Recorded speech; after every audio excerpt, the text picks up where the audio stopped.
reasons contentment is necessary. Having explained the nature of contentment, here I lay out some reasons contentment is so important. The first is God's precept. Contentment is charged as our duty. Be content with what you have. Hebrews 13:5. The same God who has bid us to believe has bid us to be content. If we don't obey, we run into sin. God's word is sufficient and has authority. His word must be the star which guides us, and His will the weight that moves our obedience. His will is law, and His majesty enough to captivate us into obedience. Our hearts must be stilled at His word like the raging sea. The second is God's promise, for He has said, I will never leave you nor forsake you. Hebrews 13:5. Here, God gives His oath and promise to give us our necessary provisions. If a king would promise a subject that he would take care of him and provide for him, and if in danger he would secure him, if in need he would supply him, would not that subject be content? Behold, this is the promise God gives the believer. The promise, I will never leave you, should allure us away from discontentment. If a godly man is disturbed and complains on his deathbed, what would become of his wife and children when he's gone? To him, God says, don't trouble yourself. Be content. I'll take care of your children, and let your widow trust in me. Leave your fatherless children with me. I'll preserve them alive. Jeremiah 49:11. God has made this promise to us that He will not leave us, and has given this non-negotiable promise to wife and children. And will this not satisfy us? True faith takes God at His word. Be content by virtue of a decree. Whatever our condition is, God, the umpire of the world, has from everlasting decreed that condition for us, and by His providence ordered all details of it. Let a Christian often think, who has placed me here? Whether I am in a high sphere or lower. Not chance or fortune, as the unbeliever has imagined. No, it's the wise God who by His providence has fixed me in this orb. We read in Ezekiel of a wheel within a wheel. Ezekiel 1:16. God's decree is the reason for the turning of the wheels, and His providence is the inner wheels, which move all the rest. God's providence is that helm which turns about the whole ship of the universe. Say then, with holy David, I have become mute. I do not open my mouth, because it is you who have done it. Psalm 39:9. God's providence, which is nothing else but the advancing of His decree, should be a counteroffensive against discontent. God has set us in our station, and He has done it in wisdom. We imagine certain conditions are good for us, but God is at work. He is the carver. If we were our own carvers, we would cut the worst piece.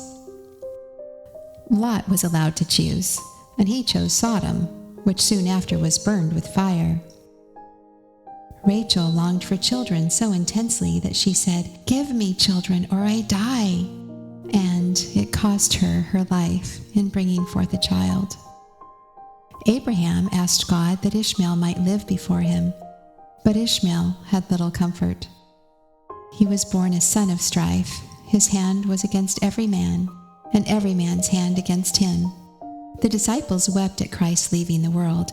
They chose His physical presence, whereas what was best for them was that Christ should be gone, so that the Comforter would come.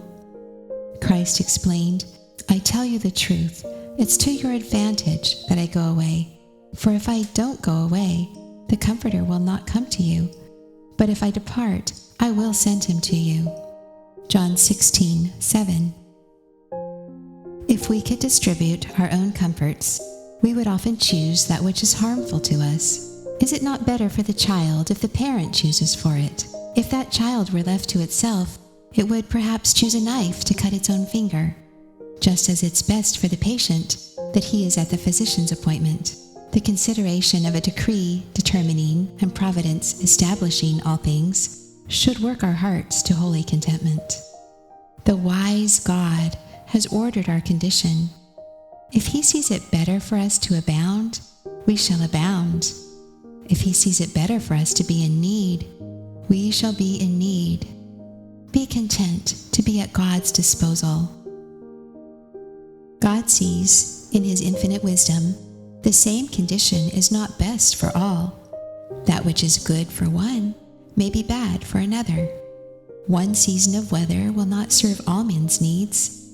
One needs sunshine, another rain. One condition of life will not fit every man, no more than one piece of clothing will fit every body. Prosperity is not fit for all, nor is adversity fit for all. If one man is brought low, perhaps he can bear it better. He has a greater stock of grace, more faith and patience. He can gather grapes from thorns, find some comfort out of the cross. Everyone cannot do this. Another man is a prominent dignitary. He's better fit for it. Perhaps it requires more wisdom, which everyone is not capable of. Perhaps he has a public heart and can use his estate for the benefit of others. The wise God sees that condition to be bad for one and good for another. He places men in different spheres, some higher, some lower. One man desires health. God sees that sickness is better for him. God will work spiritual health out of physical sickness by bringing the body of death and illness. Another desires liberty. God sees that bondage is far better for him. God will bring liberty by bondage. When his feet are bound, then his heart is enlarged. If we truly believed this, it would bring to a stop our sinful, frivolous objections. Am I to be a rebel, discontented at that which is enacted by God's decree and ordered by his wise providence? Or am I to be God's contented child? How a Christian can make this life comfortable. By Christian contentment, the Christian may come to lead a comfortable life, a kind of heaven on earth. Even in difficult times, the comfort of life does not consist of having much. It is Christ's maxim, one's life does not consist in the abundance of his possessions. Luke 12:15. But comfort is found in being content. Contentment lies within the heart, and the way to be comfortable is not by having our barns filled, but our minds quiet. Someone has said, the contented man is the happy man. Discontent is a fretting spirit which corrodes and eats away the comfort of life. Discontent makes one not enjoy what he does possess. A drop or two of vinegar will sour a whole glass of wine, and in the same way, one can have affluence and all worldly comforts, and a drop or two of discontent will embitter and poison it all.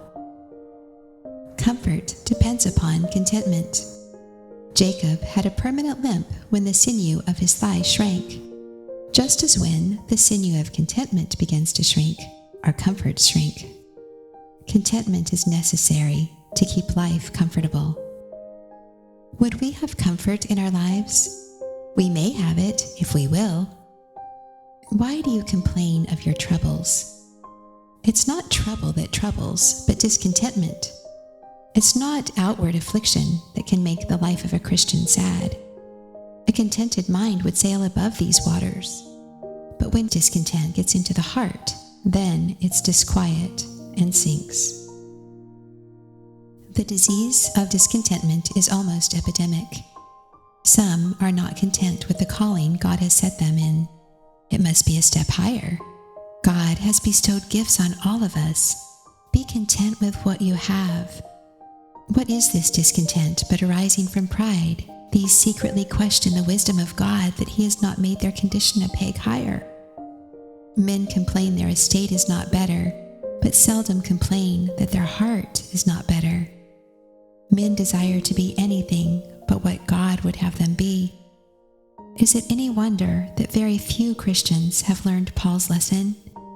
Neither poor nor rich know how to be content.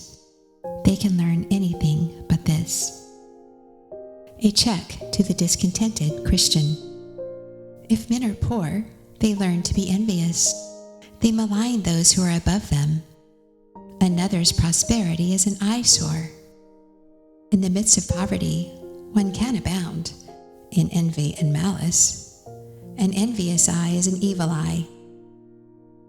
They learn to be fretful and irritable, often complaining as if God had harshly dealt with them. They are always telling their need. They lack this and that comfort, whereas their greatest need is a contented spirit. These are well content with their sin, but not content with their condition.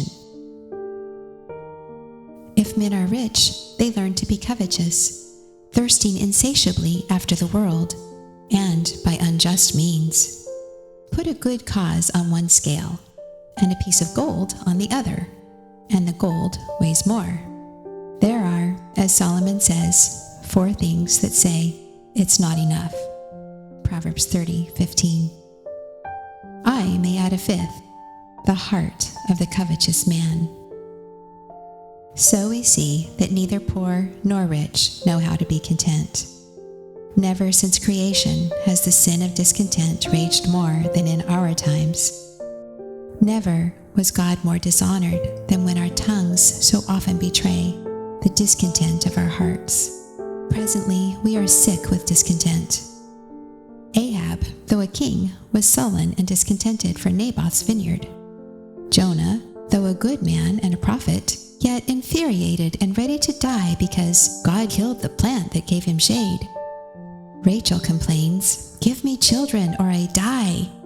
She had many blessings if she could just see them, but she lacked this blessing of contentment. God will supply our needs, but must He satisfy our lusts too? Many are discontented for lack of a small thing. Another has a better dress, a richer jewel, a newer fashion. How foolish are some who pine away in discontent for the lack of those things, which if they had, would render them more sad.